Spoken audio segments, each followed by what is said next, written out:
सर्वशास्त्राब्धिपीयूष सर्ववेदैकसत्फल सर्वसिद्धान्तरत्नाढ्य सर्वलोकैकदृक्प्रद सर्वभागवत प्राण श्रीमद्भागवत प्रभो कलिध्वान्तोदितादित्य श्रीकृष्ण परिवर्तित।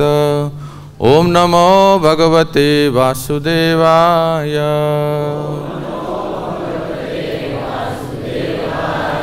ओम नमो भगवते वासुदेवाय।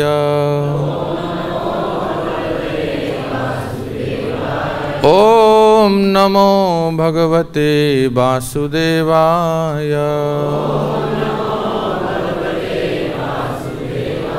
नारायणं नमस्कृत्य नरं चैव नरोत्तमं देवीं सरस्वती व्यासं ततो जयमुदीरये। नष्टप्रायेषु अभद्रेषु नित्यं भागवत सेवया भगवतीरुत्तम श्लोके भक्तिर्भवति नैष्ठिकी। कृष्णाय वासुदेवाय देवकी नंदनाय च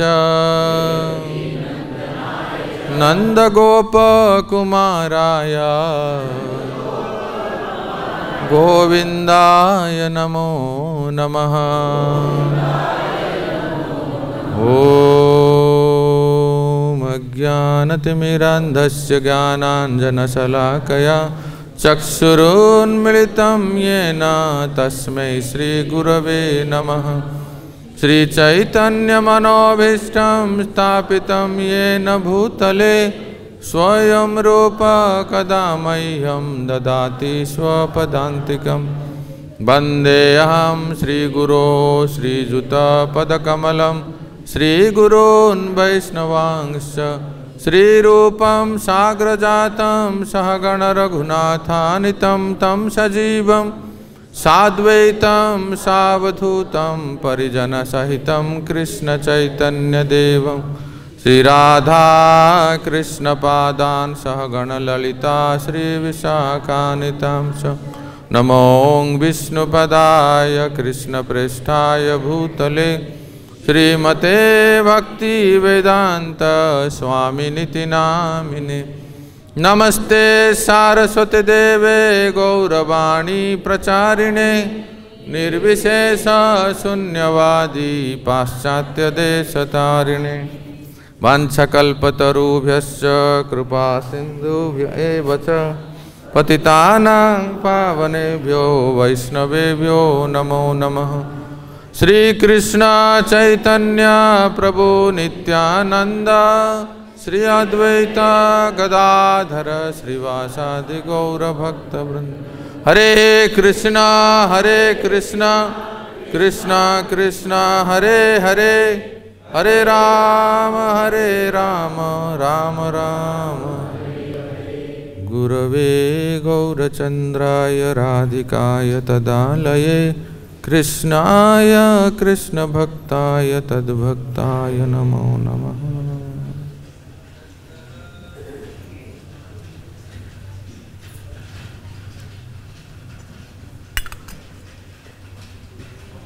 हरे कृष्णा।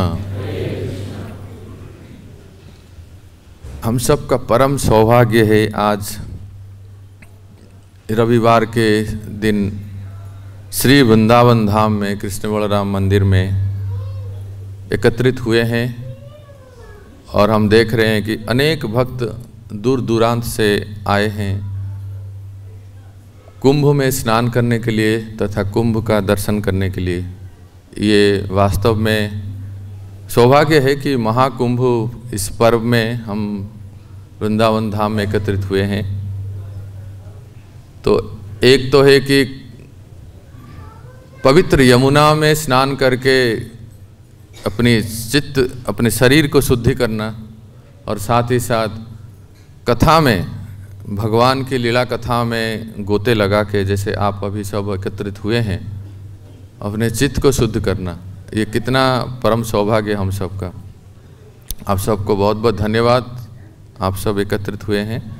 तो आज हम पढ़ रहे हैं श्रीमद् भागवतम के 7वें स्कंद, अध्याय क्रमांक 3, श्लोक संख्या 19।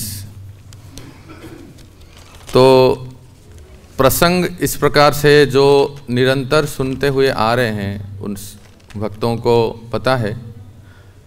फिर भी कई बार ऐसे होता है कि वृंदावन धाम में भक्त लोग दूर दूर से आते हैं, तो उनके लिए एक संक्षेप में बता देना चाहते हैं कि क्या चल रहा है। नहीं तो कई बार हम अचानक से सुनते हैं तो समझ में नहीं आता है। भागवत में 10 विषय है, उसमें से एक है उति, उतयः कर्म वासना। 7वें स्कंद में उति का वर्णन है, जिसको कर्म वासना कहते हैं। कर्म वासना 2 प्रकार के होते हैं, एक है शुभ, दूसरा है अशुभ। शुभ वासना और अशुभ वासना, इस प्रकार से 2 प्रकार के कर्म वासना होता है। शुभ वासना महत कृपा से प्राप्त होती है और अशुभ वासना महत कोप से प्राप्त होती है। अंतर है।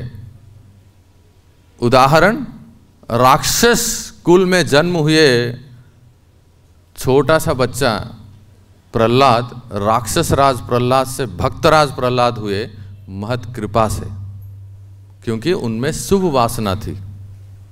और महत कृपा किनकी थी? नारद मुनि। भक्तराज जय विजय, वैकुंठवासी, पुणे वासी दिल्ली वासी नहीं बोल रहा हूं, वैकुंठवासी भक्तराज जय विजय असुर राज हिरण्याक्ष और हिरण्यकशिपु होते हैं महत कोप से। उनमें अशुभ वासना होती है। कितना अंतर है, देख रहे। तो ये प्रसंग अभी यहाँ चर्चा हो रही है। तो 7वें स्कंद के शुरुआत में श्रीधर स्वामी बहुत सुंदर अपना उपक्रम देते हैं। कहते हैं, तृतीये तस्य तपसा तप्तम विक्ष्य जगद विधि। एक श्लोक में, हर एक अध्याय के प्रारंभ में श्रीधर स्वामी पाद एक श्लोक में पूरे अध्याय में क्या है वो वर्णन कर देते हैं। एक समझ लीजिए एक अनुक्रम, प्रीफेस के तरह, भूमिका या आमुख कहते हैं। कहते हैं इस 7वें स्कंद के 3 अध्याय में क्या वर्णन है? तस्य तपसा, कस्य तपसा? तस्य, हिरण्यकशिपु की तपस्या। हिरण्यकशिपु की तपस्या से संसार की स्थिति को देखकर, वो आप सब सुने हैं, हिरण्यकशिपु इतने घोर तपस्या की कि संसार कैसे तहस नहस जैसा हो गया था। उसकी तपस्या से, हिरण्यकशिपु की तपस्या से संसार को देखकर जगद विधि अर्थात ब्रह्मा जी क्या हुए? आगत्य विस्मितस्तेन संस्तुतश्च वरान ददात। ब्रह्मा जी वहाँ आए, उस स्थान पर आए जहाँ हिरण्यकशिपु तपस्या कर रहे थे। वैसे तो उनके शरीर में कुछ था ही नहीं, केवल हड्डी ही बची थी, उसमें वो प्राण था। वहाँ आकर देखे और आश्चर्य हो गए। ब्रह्मा जी हिरण्यकशिपु के इस प्रकार के घोर तपस्या को देखे आश्चर्य हो गए। आश्चर्य इसलिए हुआ कि न भूतो न भविष्यति, ऐसा तपस्या न किसने किया है, न आगे कोई कर पाएगा। हम सब समझ सकते हैं इस कलयुग के जो प्राणी, एक निर्जला एकादशी हमसे नहीं होता है। उसमें भी कई बार मन में आता है थोड़ा सा कुछ ले लेना चाहिए, जल ले ले, नहीं तो फल ले ले, निर्जला नहीं तो सजला, सजला नहीं तो सफला, सफला नहीं तो साबुदाना, फिर खिचड़ी, क्या क्या चालू हो जाता है, फीस्ट। कितना मुश्किल होता है ना। और वो भी पता नहीं विधि का विधान ऐसा है, जानबूझ के वो पांडव निर्जला एकादशी गर्मी के दिन में ही आता है। अच्छा होता दिसंबर जनवरी में आता, वो भी वृंदावन धाम में।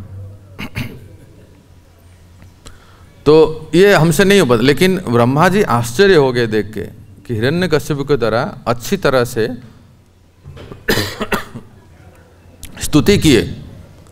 हिरण्यकश्यप ने स्तुति किया ब्रह्मा जी को, और स्तुति से प्रसन्न होकर ब्रह्मा जी ने वरदान दिया, क्योंकि ब्रह्मा जी तो इसी के लिए है ही, जो भी स्तुति करते हैं उनको तो वरदान देना ही है। तो ये पूरे प्रसंग में वर्णन है। अभी आज के श्लोक में ये हम देखते हैं क्या वर्णन है, देखिए। नैतत्पूर्वर्षयश्चक्रुर्, यही श्लोक है ना, मुझे दिख नहीं रहा इसलिए आप सबसे पूछ रहा। नैतत्पूर्वर्षयश्चक्रुर् न करिष्यन्ति चापरे निरम्बुर्धारयेत् प्राणान् को वै दिव्य समाः सतम्। नहीं, नहीं, एतत् यह पूर्वऋषयः, तुम्हारे पहले के ऋषि यथा भृगु ने चक्रुः संपन्न क्रिया, न तो करिष्यन्ति करेंगे, च भी अपरे अन्य लोग, निरंबुः जल पिए बिना, धारयेत जीवित रख सकते हैं, प्राणान प्राणवायु को, कह कौन, वै निस्संदेह, दिव्य समाः दैवी वर्ष, शतम 100। अनुवाद तथा तात्पर्य श्रील प्रभुपाद जी के द्वारा। यहाँ तक कि भृगु जैसे साधु पुरुष जो पहले जन्म ले चुके हैं, ऐसे कठिन तपस्या नहीं कर सके हैं, न भविष्य में भी कोई ऐसा कर सकेगा। इस तीनों लोकों में ऐसा कौन होगा जो जल पिए बिना 100 दैवी वर्षों तक जीवन धारण कर सके। कितना कठोर तपस्या है। ऐसा प्रतीत होता है कि यदि योगी पानी की एक बूंद भी न पिए तो वह योग विधि से अनेकानेक वर्षों तक जीवित रह सकता है, भले ही उसके बाह्य शरीर को चींटियां तथा कीड़े मकोड़े खा जाएं। अभी जो कुंभ का समय चल रहा है, ऐसे नाना प्रकार के प्राणी, आई मीन टू से संत, सब दिखते हैं। अब जाएंगे कभी कुंभ में स्नान करने के लिए या दर्शन के लिए, अलग अलग तंबू में अलग अलग प्रकार के संत लोग सब दिखते हैं। जैसे यहाँ बताया गया कई प्रकार के योगियाँ, कई ज्ञानी मानी तपस्वी योगी भभूति लगाए हुए हैं, भस्म लगाए हुए हैं, और ऐसे तो तरह तरह के संतों को हम देखते हैं। आगे के श्लोक में कहते हैं, व्यवसायेन ते अनेन दुष्करेण मनस्विनाम तपोनिष्ठेन भवता जीतोहम दितिनंदन। हे दितिपुत्र, ये ब्रह्मा जी कह रहे हैं। दितिपुत्र कौन है? हिरण्यकशिपु, माँ का नाम लिए दितिपुत्र। तुमने अपने महान संकल्प से तथा अपनी तपस्या से वो कर दिखाया जो बड़े बड़े साधु पुरुषों के लिए भी असंभव है। इस तरह तुमने मुझे निश्चय ही जीत लिया। हिरण्यकशिपु के तपस्या से ब्रह्मा जी इतने प्रसन्न हो गए कि ब्रह्मा जी कह रहे हैं कि मुझे जीत लिए। तो अगर एक शीर्षक दिया जाए आज के प्रसंग का, तो अंग्रेजी में कहेंगे कॉन्क्वेरिंग द अनकॉन्क्वेरेबल। अजीत जीत, अजीत को कैसे जीतते हैं। यहाँ ब्रह्मा जी कहते हैं, वाह क्या भजन किया तुमने, मतलब क्या तपस्या किया तुमने, मुझे जीत गए। तो जीत शब्द के विषय में श्रील माधव मुनि शब्द निर्णय से निम्नलिखित उदाहरण देते हैं। पराभूतम वसस्थम च जीतभित उच्यते बुधेई। यदि कोई किसी के वश में हो जाता है या दूसरे द्वारा पराजित हो जाता है तो वह जीत कहलाता है। हिरण्यकशिपु की तपस्या इतनी महान तथा अद्भुत थी कि ब्रह्मा जी को भी अपने को उससे पराजित हुआ स्वीकार करना पड़ा। तो ब्रह्मा जी भी कहते हैं तुमने मुझे जीत लिया। तो देखिए कैसे यहाँ तो हिरण्यकशिपु ने ब्रह्मा जी को जीत लिए। हम जो सब यहाँ एकत्रित हुए हैं, हम अजीत को जीतने के लिए एकत्रित हुए हैं, ब्रह्मा जी को नहीं, बल्कि ब्रह्मा जी से भी जो सर्वोपरि है अजीत भगवान, और उसका एक प्रोसेस है। तो सबसे पहले हम सुनते हैं कि हिरण्यकशिपु की तपस्या, जैसे यहाँ ब्रह्मा जी कहते हैं ना भूतो ना भविष्यति, ना कोई करता है, ना कर सकता है, ना कर पाएगा। तो इसके बारे में ऐसी तपस्याओं को श्रीमद् भगवत गीता में भगवान कहते हैं कि कैसी होती है ये, अशास्त्र विहितम घोरम तप्यन्ते ये तपो जना दंभ अहंकार संयुक्त काम राग बलान्विता। और वो लोग क्या करते हैं, कर्षयंत शरीरस्थम भूत ग्राम अचेतसः मांग चैवांतम शरीरस्थम तान विद्धि अध्यासुरा निश्चयान। ये है आसुर लोगों की तपस्या। प्रभुपाद जी अनुवाद करते हैं, जो लोग दंभ तथा अहंकार से अभिभूत होकर शास्त्र विरुद्ध कठोर तपस्या में व्रत रहते हैं, और भावना क्या है, मुझसे बड़ा तपस्वी, मुझसे बड़ा योगी कोई नहीं है, ऐसे घोर तपस्या करते हैं, और जो कि शास्त्र के विरुद्ध हैं, जो काम तथा आसक्ति के द्वारा प्रेरित होते हैं, वो तपस्या क्यों करते हैं, क्योंकि उनको कुछ चाहिए। हिरण्यकशिपु को क्या चाहिए था, हम लोग कृष्णा बुक में देखते हैं ना, Krishna the supreme personality of Godhead, Prabhupada ji ने ऐसे टाइटल दिया है ना, हिंदी में कहते हैं कृष्ण पूर्ण पुरुषोत्तम भगवान। हिरण्यकशिपु के राज्य में टाइटल था Hiranyakashipu the supreme personality of God head. वो अपने आप को यही मानते थे और सबको बुलवाते थे, ये उनका इच्छा था, लक्ष्य था, जो काम तथा आसक्ति द्वारा प्रेरित होते हैं। और ऐसे लोग मूर्ख तथा जो शरीर को, शरीर के भौतिक तत्वों को तथा शरीर के भीतर स्थित परमात्मा को कष्ट पहुंचाते हैं। तपस्या ऐसे करते हैं कि शरीर पंच महाभूत, 5 तन्मात्राएं, 5 5 10 हो गया, मन बुद्धि अहंकार 10 10 20 23 हो गए, ये सब मिला के इस सारे तत्वों को कष्ट पहुंचाते हैं और भगवान को हृदय में स्थित परमात्मा के रूप में भी कष्ट पहुंचाते हैं। तो ये है आसुरिक तपस्या, और इनका लक्ष्य भी कुछ अलग है। लेकिन हमें जो तपस्या बताया गया है, हम भी तपस्या करते हैं, भक्त लोग भी तपस्या करते हैं। कैसी तपस्या, उसी अध्याय में 17वें अध्याय के में वर्णन आता है। देखिए भगवान कितना सुंदर व्याख्या करते हैं।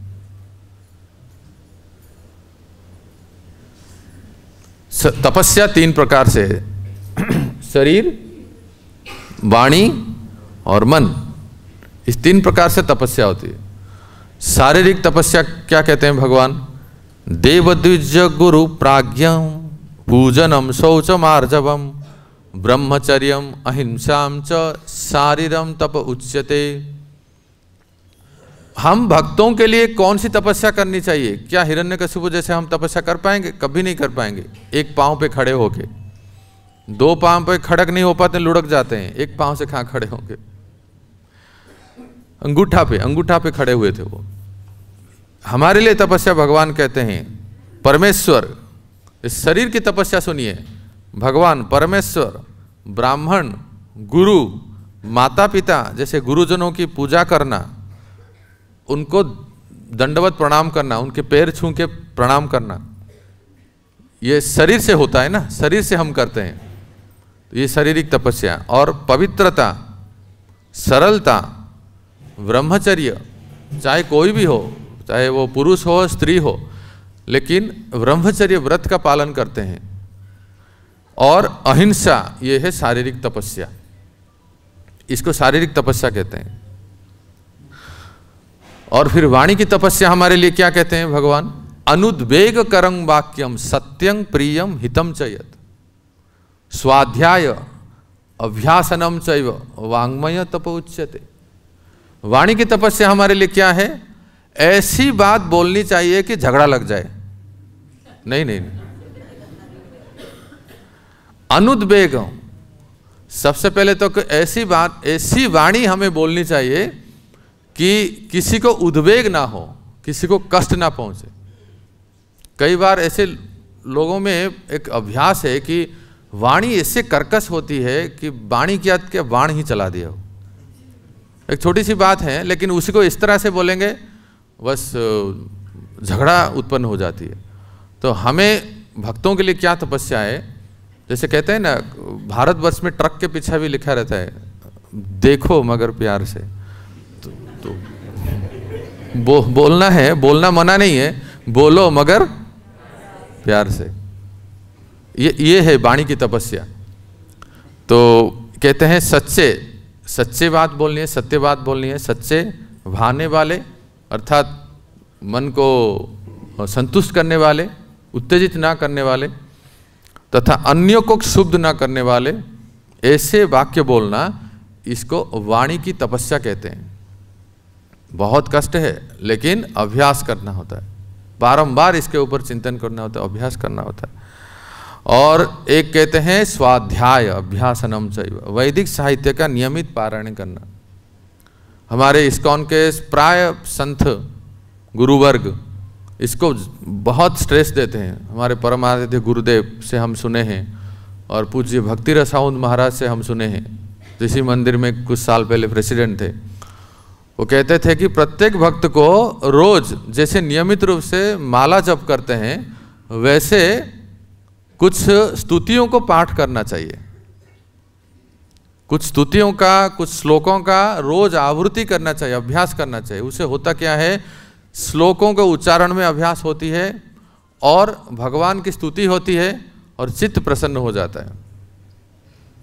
हमने देखा है प्राय भक्त लोग सुबह उठते ही जप तप करके एवं व्यवसितो विद्या समाधाय मनोहृदि जजाप परमम जाप्यम प्राक जन्मनि अनुशिक्षितम, गजेंद्र मुख्य स्तुति की पाठ करते हैं ना। गजेंद्र मुख्य स्तुति रोज पढ़ना चाहिए प्रत्येक व्यक्ति। इतना लाभ होता है, मैं क्या बताऊं। उसी प्रसंग को आप पढ़ लीजिए, उसमें भगवान विष्णु क्या बोलते हैं। जो व्यक्ति सुबह मेरे ये जो स्तुति गजेंद्र ने जो की हुई स्तुति को मुझे जो स्तुति की है, इस स्तुति को रोज पाठ करता है, उसकी याद आए या ना आए, लेकिन अंत समय में मैं उसकी मन में आ जाऊंगा। और क्या चाहिए बताओ। हम याद कर पाएंगे या नहीं कर पाएंगे तो हमें पता है। हमें अंत समय में भगवान याद आएंगे कि अपना एप्पल और एंड्रॉयड फोन याद आएंगे, वो पता नहीं है ना, जिसके प्रति हमारा अटैचमेंट है। लेकिन कहते हैं कि उसके चित्त में मैं आ जाऊंगा, भगवान कहते हैं। तो इसीलिए हमें जानना चाहिए कि ये जो स्तुतियां हैं इसको भगवान कहते हैं वाणी की तपस्या, अभ्यास करना चाहिए। ऐसे अनेक स्तुतियां हैं लेकिन प्रमुखता ये है। और मन की तपस्या क्या है? मन की तपस्या कहते हैं भगवान मना प्रसाद सौम्यत्वम मौनम आत्म विनिग्रह भाव संशुद्धिर इत्येतत् तपो मानस उच्यते। हमने शरीर की सुना, शरीर की तपस्या, वाणी की तपस्या, हमारे लिए ये तपस्या है। और मन की तपस्या कहते हैं संतोष, सबसे बड़ी तपस्या। संतोष, सेटिस्फेक्शन, संतुष्टि, सरलता, गंभीरता, आत्मसंयम, जिसको अंग्रेजी में कहते हैं सेल्फ कंट्रोल, आत्मसंयम और तथा जीवन की शुद्धि, यह है मन की तपस्या। तो भगवान क्लियर स्पष्ट रूप से भगवत गीता में बताते हैं कि शरीर की तपस्या कैसे करते हैं, मन की तपस्या और वाणी की तपस्या। सारांश में कहा जाए तो हम जो प्रत्येक दिन गुरु वंदना करते हैं, गुरु मुख पद्म वाक्य सीते ते कोरिया क्यों आर ना करी हमने आशा। तो जब जब हम गुरु वंदना करते हैं, मुझे एक प्रभुपाद जी की एक उक्ति बहुत याद आता है, हम सब आपको शेयर करना चाहते हैं। हम आपको शेयर करना बहुत अच्छा है, 1 मिनट बस समय दीजिए। सारा टेक्नोलॉजी का दुनिया है तो ढूंढने में तो समय लगेगा ही।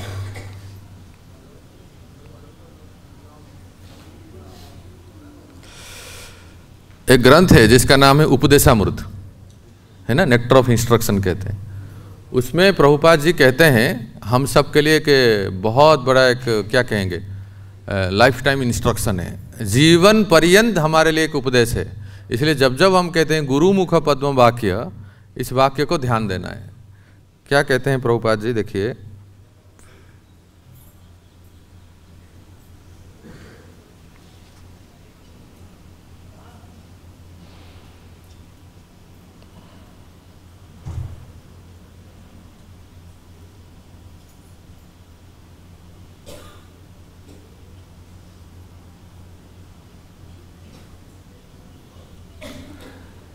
एक रूप गोस्वामी हमें शिक्षा देते हैं सतोब्रुते, following in the footsteps of the previous acharya. सतोब्रुते का अर्थ क्या है कि पूर्व आचार्यों के पदचिन्हों पे चलना।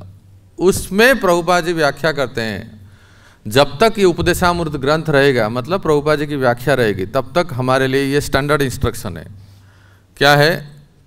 इन this Krishna conscious movement we require everyone to rise early in the morning by 4 o'clock।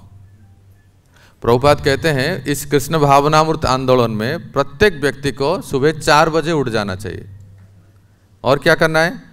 Attend मंगल आरती और मॉर्निंग वर्शिप, और सबको मंगल आरती में आना है, मंगल आरती अटेंड करना है। और क्या करना है? Then read Srimad Bhagavatam, perform kirtan and so forth. और उसके बाद श्रीमद् भागवतम का अध्ययन, स्वाध्याय तथा पाठ और श्रवण करना है, और संकीर्तन करना है, जप करना है। Thus we hold continuous activities in devotional service 24 hours daily.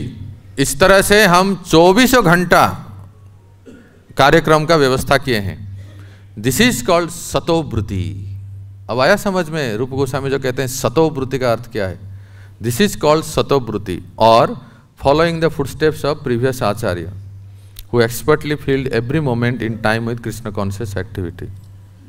तो प्रभुपाद जी हमसे ये एक्सपेक्ट करते हैं, जब जब हम कहते हैं गुरु मुख पद्म वाक्य, गाना तो बहुत आसान है, आप कहेंगे तो अलग अलग छंद से, अलग अलग स्वर से हम गा लेंगे, कुछ कमी नहीं है। और अच्छे से हमसे, मतलब हमारे यहाँ एक से बढ़कर एक गायक हैं, लेकिन कितना हम उसको फॉलो करते हैं, क्या जो जो गुरु महाराज हमसे एक्सपेक्ट किए हैं, आपके सामने मैंने पढ़ के सुनाया अमर वाक्य, प्रभुपाद जी क्या चाहते हैं। तो ये हमारे लिए बड़ी तपस्या है।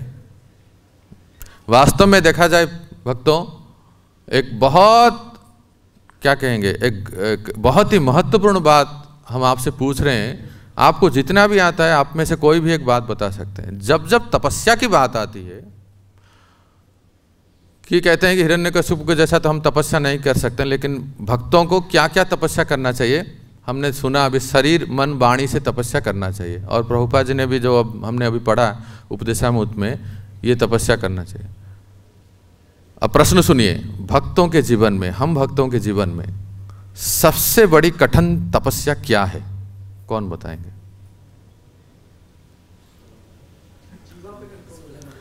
प्रभु जी कह रहे हैं जीवा पे कंट्रोल करना, ठीक है, लेकिन और कुछ स्पष्ट? यस, सत्य बोलना, बहुत ही अच्छी बात है। सत्य बोलना बहुत बड़ा तपस्या है।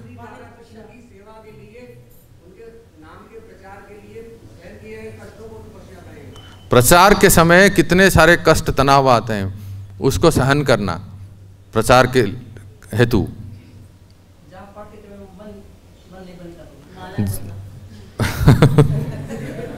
बहुत बड़ी तपस्या है। आप सबको बोलिए कि ये प्रभु जी यहाँ प्रसाद सर्विंग, हाँ बिल्कुल कर लेंगे, 2-4 घंटा कर लेंगे। ये सफाई करना बिल्कुल, वो भी साफ हो जाएगा। उनको बोलिए एक जगह पे बैठ के जप करना है, वो नहीं होगा, वो नहीं होगा। जप करना इतना आसान नहीं है। बहुत अच्छी बात है कि जप करना भी एक तपस्या है। यस माता जी, हाथ उठाएं। नियमों का पालन करना भी बहुत बड़ी तपस्या है। मॉर्निंग साधना देखो बहुत तपस्या है, और वो भी उत्तर भारत में जब दिसंबर जनवरी के महीने में जब ठंड बहुत रहती है, तो मॉर्निंग प्रोग्राम जो प्रभुपाद जी ने कहा है वो करना बहुत बड़ी तपस्या है। और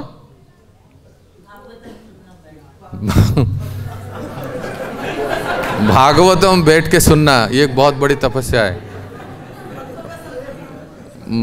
माता जी, इसलिए ये कहने का तात्पर्य ये है कि एक तो समय पे आना और 1 घंटा थोड़ा बैठना और बार बार घड़ी को ना देखना कि महात्मा कब बंद करेंगे, हमारा प्रसादम टाइम हो रहा है।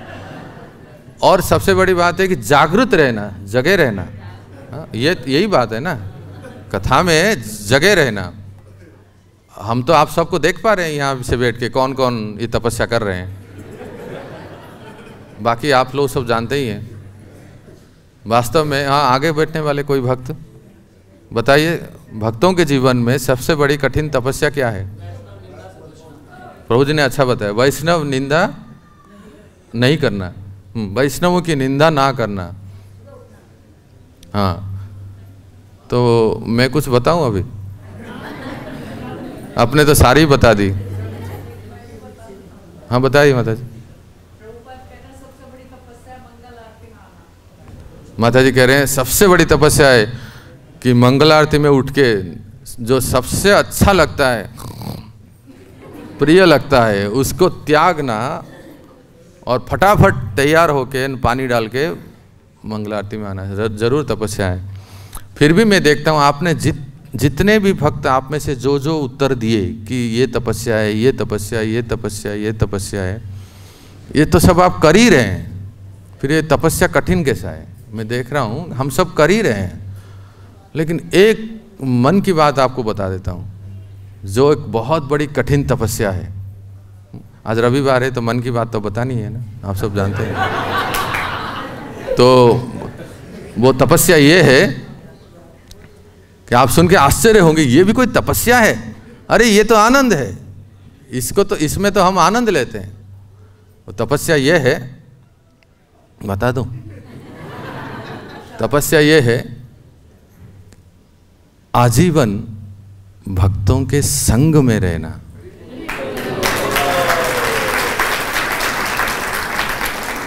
भक्तों, 1 मिनट के लिए चाहे वो आश्रम में रहने वाला ब्रह्मचारी हो या गृहस्थ भक्त हो, कांग्रेगेशन हो, किसी भी आश्रम में क्यों ना हो, किसी भी वर्ण आश्रम में, जरा सोचिए भक्तों के संग में रहना आसान है?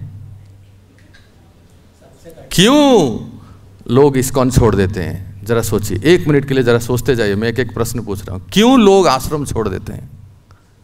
क्यों लोग मंदिर छोड़ देते हैं? क्यों लोग संस्था छोड़ देते हैं? क्यों अपना व्यवस्था करते हैं?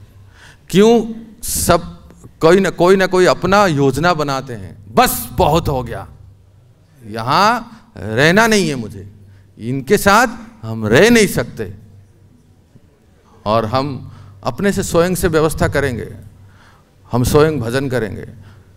प्रभुपाद जी है ना, क्या कमी है? प्रभुपाद जी है, हम मानते भी हैं प्रभुपाद जी को। प्राय जो भी लोग ऐसे कहते हैं और बाहर रहते हैं और भजन करते हैं, सब लोगों को पूछे, प्रभु जी आप मंदिर आइए ना। मंदिर आने की क्या जरूरत है? हम आते हैं, प्रभुपाद जी को प्रणाम कर लेते हैं।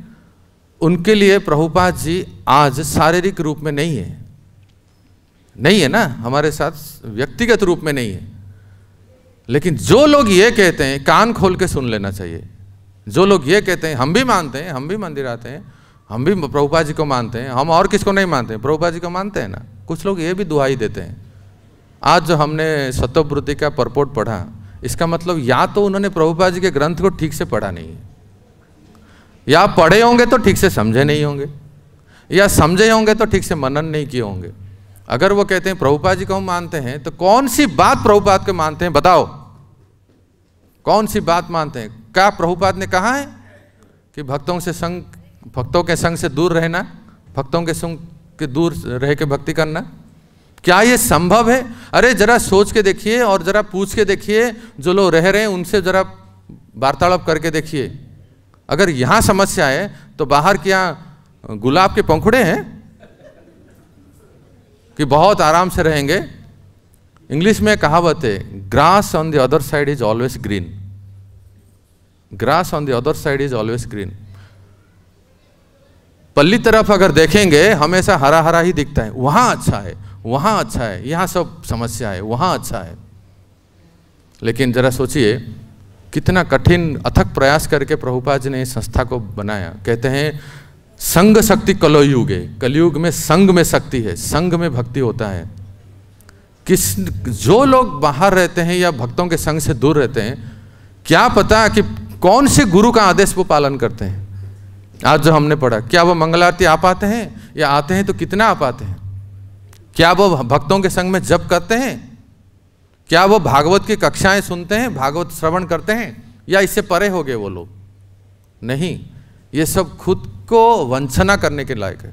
वंचना अर्थात चीटिंग, धोखा देने के लिए। इसलिए यहां जो बताया गया है तपस्या, एक बहुत बड़ी तपस्या है। आजीवन जीवन के शेष पर्यंत भक्तों के संग में रहना, और वो भक्तों के संग में रह के भक्ति करके दिखाओ। नहीं होता है, कहते हैं ना, नहीं होता है, नहीं होगा। हम भी कहते हैं नहीं होगा, लेकिन जरूर होगा, क्योंकि ये अस्पताल है। अस्पताल में हम सब मरीज हैं। अस्पताल में क्या होता है? तन की चिकित्सा होती है, इस अस्पताल में मन की चिकित्सा होती है।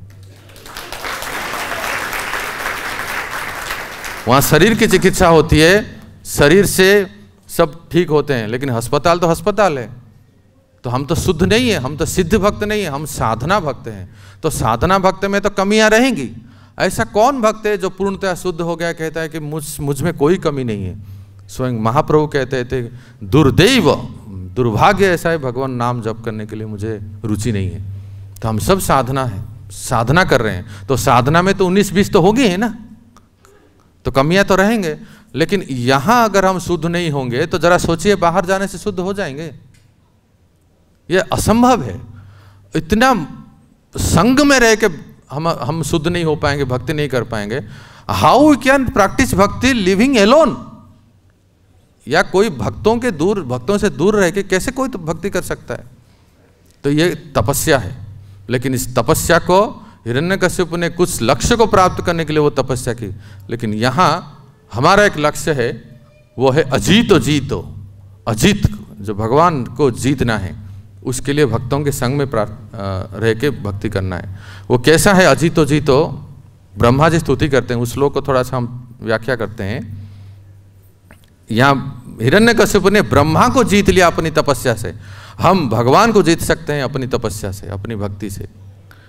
ज्ञाने प्रयासमुदपास्य नमन्त एव जीवन्ति सन्मुखरितां भवदीय वार्तां स्थाने स्थितं श्रुतिगतां तनुवान मनोभिर ये प्रयास अजीत जीत अपि अस्यन्तस्त्रिलोकम लोक्यम। ब्रह्मा जी स्तुति करते हैं, देखिए हम अजीत को कैसे जीत सकते हैं। कहते हैं जो ज्ञान की प्राप्ति की लालसा से प्रयास करना त्याग देता है, ज्ञान मार्ग को त्याग देता है, बहुत क्लिष्ट है, वो हमसे नहीं होगा। फिर हमसे क्या होगा? कहते हैं सन्मुखरिताम भवदीय वार्ताम, हमसे ये होगा कि 8 बजे आके सुबह यहाँ आपके बैठ के भागवतम सुन सकते हैं, बस यही होगा। नाम जप कर सकते हैं और भागवतम श्रवण कर सकते हैं, इतना तो कर सकते हैं ना। कौन नहीं कर सकता? हाथ उठाओ। थोड़ा प्रश्न को अच्छी तरह से सुनना चाहिए ना। तो सब कर सकते हैं। सत्संग में आके आपके लीला कथा का श्रवण करते हैं, और क्या करते हैं? स्थाने स्थितम श्रुति कथाम तनुबान मनोभिर, अपने अपने वर्ण आश्रम में रह के, ब्रह्मचारी है तो आश्रम में रहे, गृहस्थ आश्रम में रह के, स्त्री है तो अपना कर्तव्य, पुरुष है तो अपना कर्तव्य, कोई बैंक मैनेजर है, कोई इंजीनियर है, कोई टीचर है, स्थान स्थित, जो जिस स्थिति में अपनी स्थिति में रह के ये कर सकता है, भगवान की कथा श्रवण कर सकते हैं, भगवान की लीला कथा श्रवण करते, भगवान के जप कर सकते हैं, भक्ति कर सकते हैं। और वो कैसे? तनु बान मनोभीर, तन से, शरीर से, मन से और वाणी से, और नमंत एवं प्रणाम करते हैं। इस प्रकार से अपना जीवन को जीते हैं। ऐसा व्यक्ति अजीतो जीतो, जो अजीत है, जिनको कोई नहीं जीत पाता है, उसको वो जीत सकता है, और जो कि त्रिलोक में अजीत है। भक्तों, इसके व्याख्या में एक सुंदर वाक्य है जो आपको मैं बताना चाहता हूं। इसकी व्याख्या बहुत सुंदर है, सुनिए। कहते हैं कि शीला चक्रवर्ती पाद की टीका है,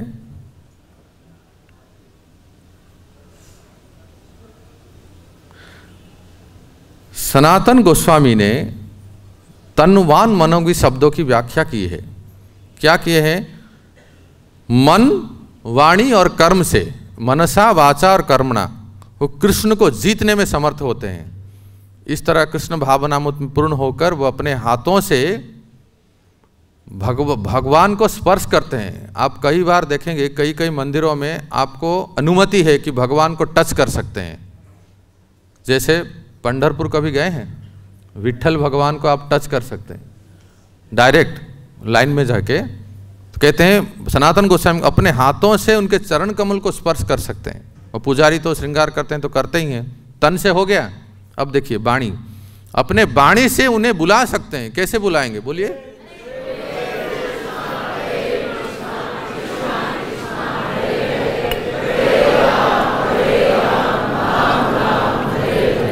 अपने मन के भीतर से उनका चिंतन कर सकते हैं। देखिए, तन से हो गया, तनुबान मनो भी, तन से हो गया, वाणी से हो गया और मन से। आज आप श्याम सुंदर को देखिए कौन से रंग के पोशाक पहने हैं। पता नहीं कितने लोगों ने देखा है।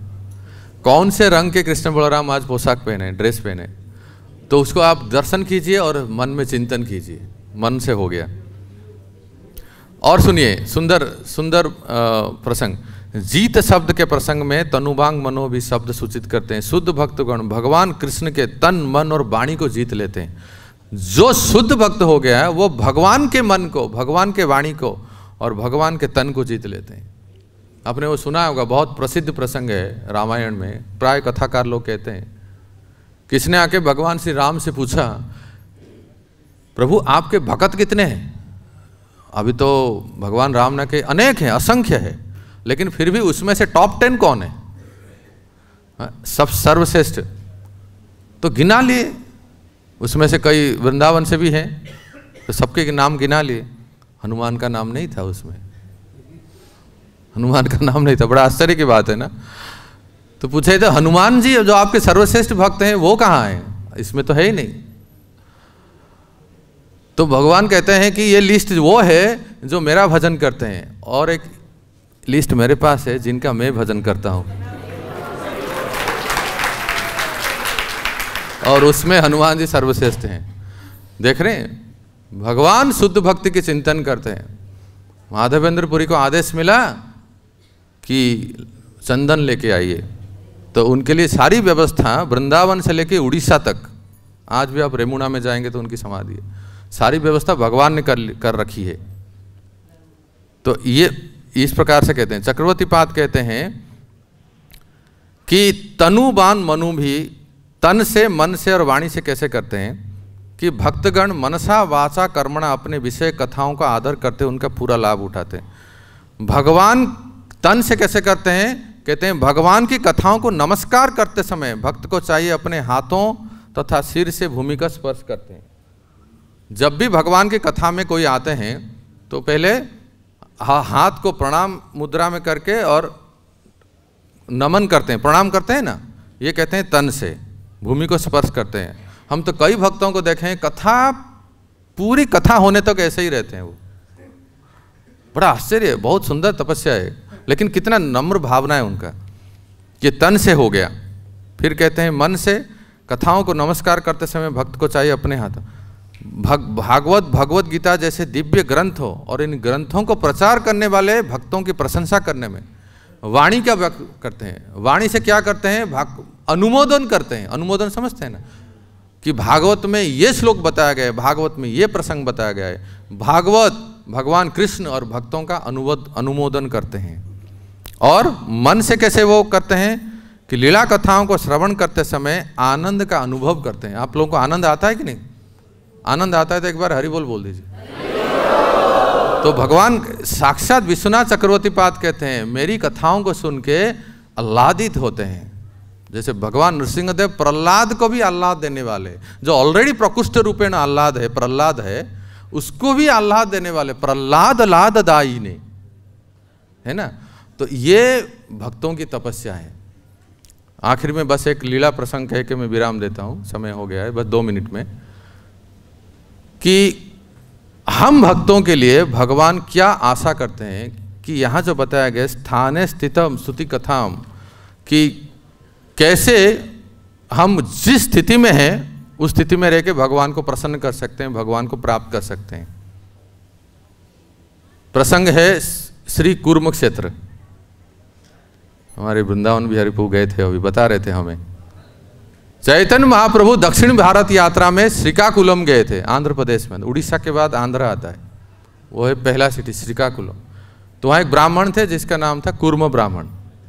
बहुत बढ़िया सेवा किया उसने महाप्रभु की, सन्यासी है महाप्रभु। उनकी बहुत सुंदर रिसेप्शन किए, बहुत सुंदर सेवा किया, चरण धोए, चरण जल को खुद लिए और परिवार को छिड़क।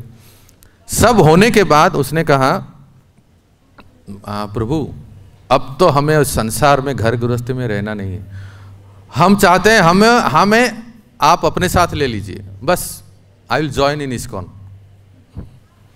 मैं अभी आपके साथ। तो महाप्रभु ने, देखो कितना प्रचार की शैली है, महाप्रभु शिक्षा देते हैं। महाप्रभु कहते हैं, बड़ा सुंदर प्रसंग है, आपको बता देता हूं। कहते हैं कि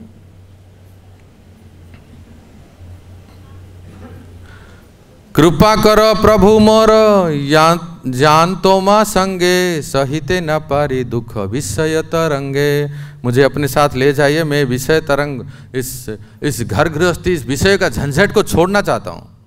प्रभु को है ऐसे बात कभू ना कहिब, इस प्रकार से बात कभी मत करना। महाप्रभु ने कहा, गृहे रही कृष्ण नाम निरंतर लैव, घर में रह के निरंतर भगवान कृष्ण का नाम लेना। और क्या करना?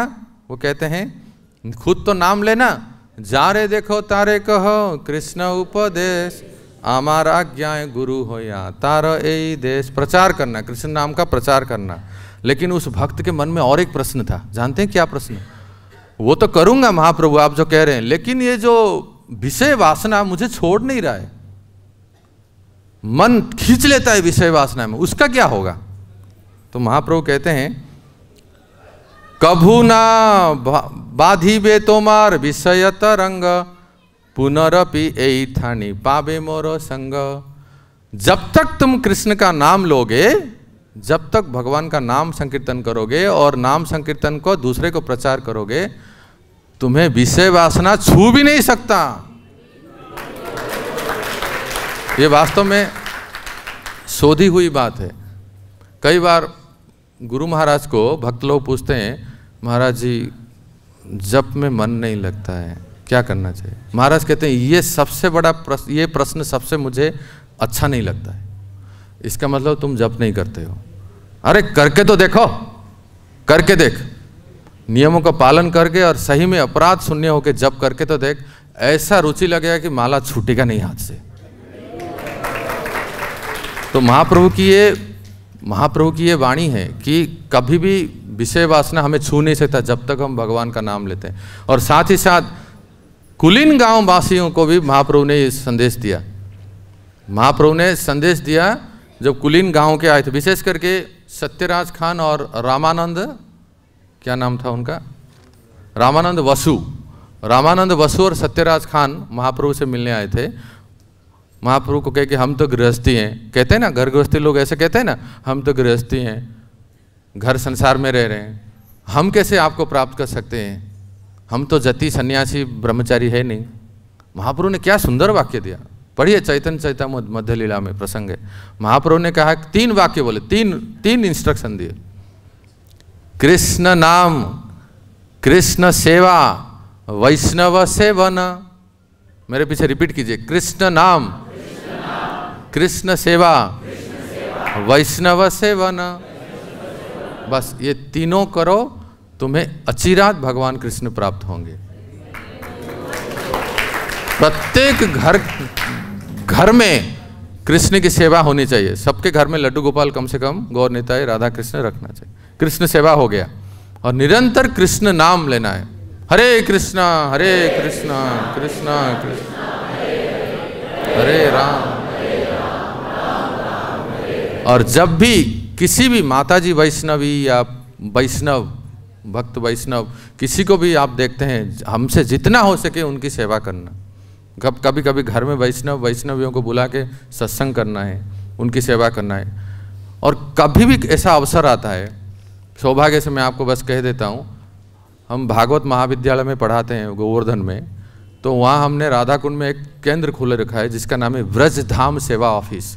उसका एक ही लक्ष्य है, जो भक्त जिसको कुछ भी नहीं रहता है, भोजन नहीं मिलता है, ठंडी में कपड़े नहीं रहते हैं, गर्मी कपड़े, शरीर को धोती कुर्ता साड़ी इत्यादि नहीं रहता है, या उनको लिए मेडिसिन नहीं रहता है, कितने दुख कष्ट में रह रहे हैं ब्रज में, लेकिन भजन करते हैं, 108 दंडवती परिक्रमा करते हैं, भजन करते हैं। कोई भी ऐसा भक्त हो जिनको पास कुछ भी नहीं है, वहाँ हम लोगों ने, भक्त लोगों ने, इस्कॉन के भक्तों ने, विद्यालय के भक्तों ने मिलकर एक सेवा ऑफिस खोले रखे हैं, जहाँ जो भी ऐसा कोई भक्त है उनको ब्लैंकेट, धोती कुर्ता, भोजन और मेडिसिन दिया जा रहा है, ताकि वो निरंतर भजन करते रहें। तो कितनी बड़ी सेवा है। इसलिए 3 याद रखना है, कृष्ण नाम, कृष्ण सेवा, वैष्णव सेवन। तो इसी से हम भगवान कृष्ण को प्राप्त कर सकते हैं। बहुत बहुत धन्यवाद। हरे कृष्णा कृष्णा कृष्णा हरे हरे, हरे राम ग्रंथराज श्रीमद् भागवत महापुराण की, श्रील प्रभुपाद की, ताई गौर प्रेमानंदे।